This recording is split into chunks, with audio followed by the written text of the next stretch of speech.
Hey guys, स्वागत है आपका स्टडी फॉर नौकरी चैनल पे। और आर स्कूल में ऑब्जेक्टिव सॉल्यूशंस को हम डिस्कस कर रहे थे। इस वीडियो में हम बीम्स, टाइप्स ऑफ बीम्स और टाइप्स ऑफ लोड्स के बारे में बात करेंगे। तो ये जो है ये एक फंडामेंटल बेसिक्स का लेक्चर आप समझ सकते हैं। और इससे डायरेक्ट क्वेश्चंस आना थोड़ा कम पॉसिबिलिटी रहती है, पर इसी का इम्प्लीमेंटेशन आपको वेरियस क्वेश्चंस में दिखेगा। जितने भी आपके क्वेश्चन होंगे shear force diagram, bending moment diagram के, वो सारे इसी से बनेंगे।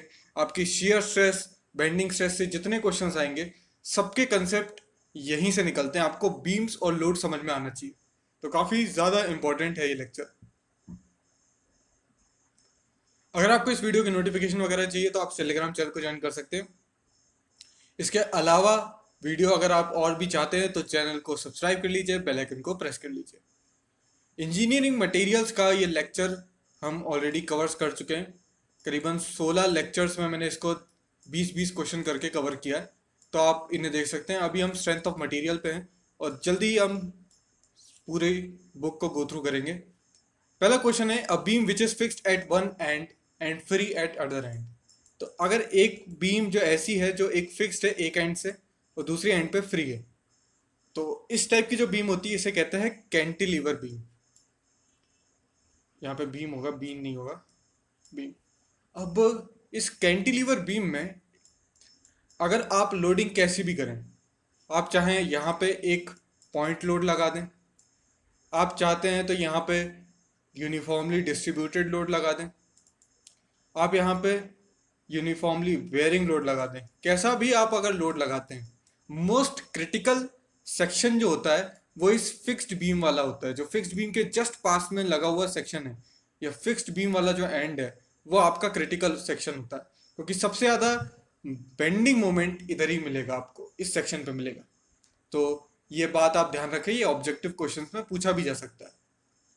A beam supported at both ends is not a simply supported beam। तो पहले simply supported beam देख लेते हैं। दो नाइफ एज हो, नाइफ एज से मेरा मतलब क्या है कि जो सपोर्ट आएगा नीचे से वो आएगा एक पॉइंट पे। नाइफ की एज जो होगी वो एक पॉइंट पे सपोर्ट देगी, अगर आप टू डायमेंशनल में देखना चाह रहे हैं। तो इस तरीके से एक बीम है जो पॉइंट सिंपली सपोर्टेड है दोनों एंड से, तो इसको कहते हैं हम simply supported beam.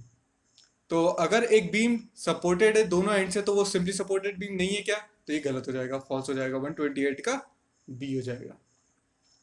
Beam extended beyond it's support, मतलब एक ऐसी बीम कि बीम बड़ी है, सपोर्ट हमारा छोटा है, इस टाइप की beam.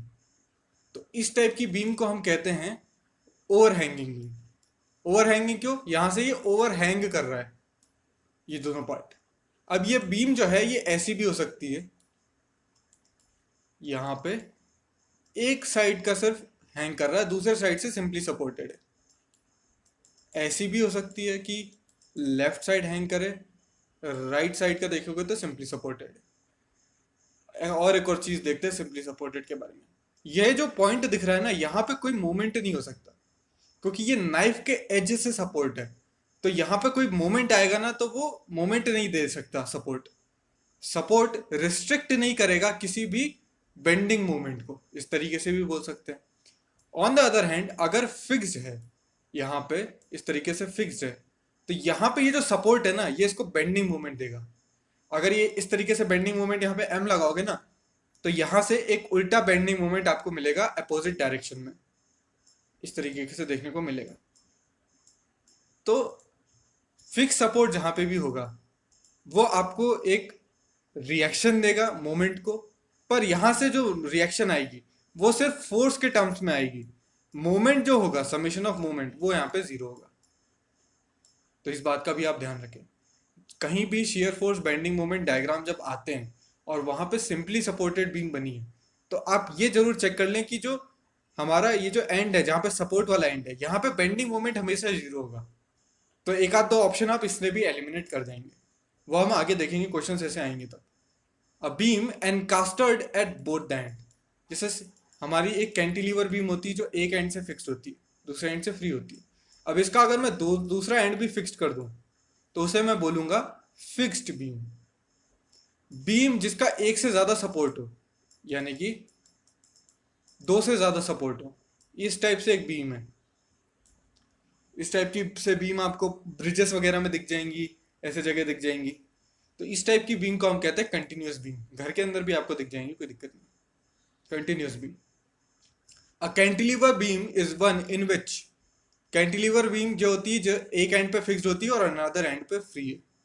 Simply supported beam is one which is supported on more than two support. तो मोर देन टू सपोर्ट पे हमारी जो बीम होती है उसको क्या कहते हैं हम?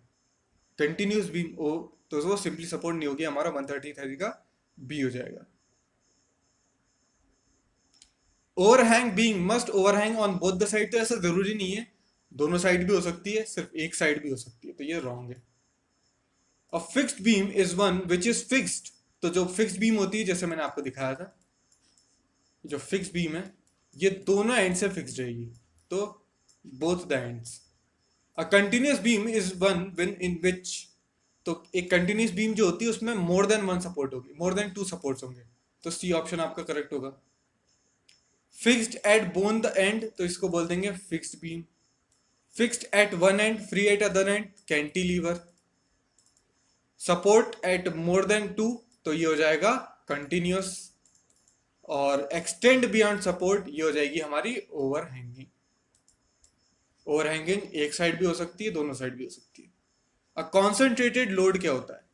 देखिए, अगर एक लोड इस तरीके से एक्ट करे कि हम माने कि पूरा का पूरा लोड एक पॉइंट पे एक्ट कर रहा है, उस लोड को हम कहेंगे कॉन्सेंट्रेटेड लोड।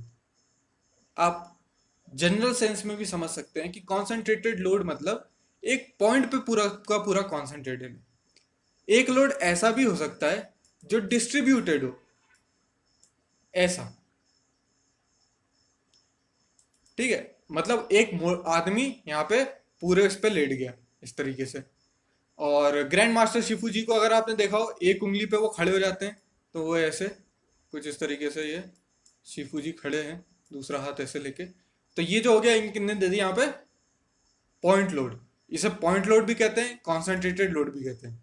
और यहाँ पे वो अगर लेट जाए तो ये हो जाएगा यूनिफॉर्मली वेरिंग लोड। एक और लोड होता है, वो लोड कैसा होता है मैं दिखाता हूँ आपको। तो इस केस में क्या हो जाएगा? Concentrated load act at one point. Load act on a beam at a point on a beam is not uniformly distributed load. तो बिल्कुल सही है, जो एक पॉइंट पे एक्ट करता है उसे बोलते हैं कॉन्सेंट्रेटेड लोड या point load. A uniformly distributed load may be assumed to behave like a point load। देखिए यहाँ पे concentrated की जगह point load यूज किया है। At a center of gravity of the load for all sort of calculations। कहना क्या चाह रहा है कि अगर एक यूनिफॉर्मली डिस्ट्रीब्यूटेड लोड है, इस तरीके से यूनिफॉर्मली डिस्ट्रीब्यूटेड लोड है, 10 किलो न्यूटन पर मीटर का लोड है, ये इसकी इंटेंसिटी है। तो इसको मैं ऐसा मानूंगा, मान लीजिए ये 5 मीटर का है, तो टोटल जो लोड आएगा वो आएगा 50 न्यूटन का। तो इसको मैं ऐसा मानूंगा कि ये लोड जो है ये एक पॉइंट पे एक्ट कर रहा है। पर अगर वो एक पॉइंट पे एक्ट कर रहा है तो कोई दिक्कत नहीं है, पॉइंट पे एक्ट कर सकता है। पर किस पॉइंट पे? 5 मीटर की लेंथ में वो पॉइंट कौन सा है? तो पॉइंट जो होगा, अगर वो होगा इसका सी जी। मान लीजिए इस तरीके से लोड बनाया गया, इसकी इंटेंसिटी 10 किलो न्यूटन पर मीटर, तो सी जी कहीं बीच में लाया करेगा। तो 2.5 मीटर यहाँ से या फिर 2.5 मीटर वहां से हम मान लेंगे कि यहाँ पे 50 न्यूटन एक्ट कर रहा है, किलो न्यूटन एक्ट कर रहा है। और फिर हमें जो भी बेंडिंग मोमेंट की इक्वेशन वगैरह निकालनी होगी वो हम इस तरीके से लगा लेंगे। तो वो हम जब मैं आगे आपको कैलकुलेशंस दिखाऊंगा तो मैं आपको दिखाऊंगा किस तरीके से इसे यूज कर सकते हैं। तो ये बिल्कुल करेक्ट है। ये देखिए, a load which spread over a beam in such a manner that it varies uniformly over the whole length of the beam, ऐसे लोड को क्या कहेंगे? यूनिफॉर्मली वेरी कर रहा है। अब देखिए कैसा लोड है, आपके पास बहुत सारे बच्चे हैं, बच्चे मान लो, कुछ भी मान लो, वजन मान लो, आपके पास बहुत सारे वजन है। 1 किलो का वजन आपने ऐसे रखा, फिर इसके बाजू में 2 किलो का रख दिया, 3 किलो का रख दिया, 4 किलो का रख दिया, 5 किलो का रख दिया, 6 किलो ये रखा है, 7 किलो ऐसे। तो ये जो लोड है ये यूनिफॉर्मली वेरी कर रहा है। आप लेंथ वाइज जाओगे, लेंथ वाइज ये इसके लेंथ के वाइज जाओगे, तो एक यूनिफॉर्म रेट से वेरी करते हुए दिखेगा आपको। ऐसे लोड को कहते हैं यूनिफॉर्मली वेरिंग लोड। तो ये भी एक तरीके का लोड होता है। तो मोस्टली आपको 3 लोड ही देखने को मिलेंगे। इसके अलावा साइनोसोडल लोडिंग भी होती है, वो भी मैं आपको दिखा देता हूँ। जैसे कि लोड कुछ इस तरीके से साइन वेव के फॉर्म में। देखिए यहाँ पे लोड जीरो है, दोनों एंड पे जीरो है, बीच में जीरो है। इस पॉइंट पे मैक्सिमम है, इस पॉइंट पे मैक्सिमम है। इस टाइप की भी लोडिंग हो सकती है आपकी। और भी लोडिंग हो सकती है, जैसे कि ये बीम है हमारी, एंड्स पे कोई नहीं बैठा, बीच में जाके बहुत सारे लोग बैठने लग गए, मोटे मोटे लोग बीच में बैठे हैं, फिर कोने कोने पे छोटे छोटे बच्चे बच्चों को बिठा दिया हमने। इस टाइप की लोडिंग, ये भी एक तरीके का यूनिफॉर्म वेरिंग लोड है। इसे कहते हैं सिमेट्रिकल लोडिंग। ये देखिए यहाँ से सिमेट्री है। एक और लोड होती है जिसे मैं कहूंगा एंटी सिमेट्रिक। एंटी सिमेट्रिक कैसी होगी? इस टाइप की लोडिंग, मतलब यहाँ पे बच्चे जो हैं, यहाँ पे जो धक्का है वो नीचे की तरफ लग रहा है बीम में, और यहाँ पे ऊपर की तरफ लग रहा है बीम में। ये भी एक टाइप की लोडिंग होती है, इसे कहते हैं एंटी सिमेट्रिक लोडिंग। इसमें एक वैरायटी और देखने को मिलेगी, वो भी आप देख लीजिए कि कोने कोने पे मोटे मोटे लोग बैठे हैं, बीच में पतले पतले बैठे हैं। इस टाइप की लोडिंग, ये भी सिमेट्रिक लोडिंग है। तो इस टाइप की आपको लोडिंग देखने को मिलेगी। मोस्टली जो 3 क्वेश्चन में पूछी गई वही देखने को मिलती हैं, पर इस पे भी क्वेश्चंस आते रहते हैं, तो इन सबको याद रखिएगा। फिलहाल ये वीडियो का एंड है। आशा करता हूँ वीडियो आपको पसंद आया होगा। वीडियो पसंद आया तो लाइक कीजिए, चैनल को सब्सक्राइब कर लीजिए, बेल आइकन को प्रेस कर लीजिए, वीडियो को शेयर कर दीजिए। जो भी सिमिलर एग्जाम्स की तैयारी कर रहे हैं, कोई भी एग्जाम की तैयारी कर रहे हैं जिसमें भी मैकेनिकल इंजीनियरिंग पूछी जा रही है। Thanks for watching and as always have a nice day.